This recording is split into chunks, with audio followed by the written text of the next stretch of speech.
பஞ்சு முறுக்கு மந்த்ரா கடலை எண்ணெயில நானே பண்ணுது ஒரு சேலஞ்ச். உங்களால இந்த மாதிரி முறுக்கு செய்ய முடியுமா? மந்த்ரா கடலை எண்ணெயில முறுக்கு செஞ்சு பாருங்க. ஓகே.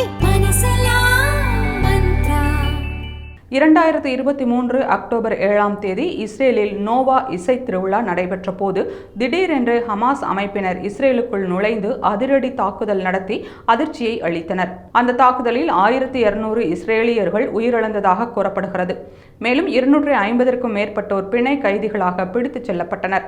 இதனால் இஸ்ரேல் முழுவதும் சோகம் நிறைந்தது. இதைத் தொடர்ந்து இஸ்ரேல் தாக்குதல்களை தொடங்கி கடும் போர் புரிந்து வருகிறது. இந்த போர் ஓராண்டை நிறைவு செய்து 2ஆம் ஆண்டை எட்டியுள்ளது. ஓராண்டு நடந்த போரில் காசா பகுதியில் சுமார் 40,000 பேர் கொல்லப்பட்டிருக்கலாம் என்று கருதப்படுகிறது. ஹமாஸ் வசம் தற்போது 100க்கும் குறைவான பிணை கைதிகளே இருக்கலாம் என்று கூறப்படுகிறது.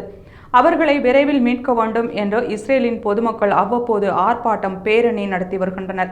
இந்நிலையில் இந்த போர் முடிவடையும் பொழுது இஸ்ரேலை அழிக்க நினைப்பவர்கள் முற்றிலுமாக அழிக்கப்படுவர் என்று இஸ்ரேல் இராணுவ தளபதி ஜெனரல் ஹெர்சி ஹலேவி கூறினார். பாலஸ்தீன ஹமாஸுடன் ஆரம்பித்த இந்த போர் தற்போது லெபனானின் இஸ்புல்லா மற்றும் ஈரான் ஆகிய 3 முனைகளிலும் போர் புரிந்து வருகிறது.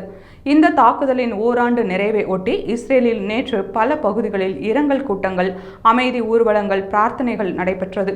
ஓராண்டு நிறைவை ஒட்டி பேசிய இஸ்ரேல் இராணுவ தளபதி ஜெனரல் ஹெர்சி ஹலேவி, 2023 அக்டோபர் 7 நாங்கள் இஸ்ரேலிய மக்களை பாதுகாக்க முடியாமல் தோல்வியடைந்த நாள், நமக்கு மிகவும் மோசமான நாள். ஆனால் இனி ஒவ்வொரு மாதமும், ஒவ்வொரு வாரமும், ஒவ்வொரு நாளும் எதிரிக்கு மிக மோசமாக இருக்கும். இந்த போர் முடிவடையும் போது இஸ்ரேலை அழிக்க நினைப்பவர்கள் முற்றிலுமாக அழிக்கப்படுவர் என்பதை காட்டுவோம் என்று அவர் கூறியுள்ளார். இதனால் இந்த போர் 2ஆம் ஆண்டிலும் கடுமையாக இருக்கும் என்று உலகத் தலைவர்கள் அதிர்ச்சி அடைந்துள்ளனர்.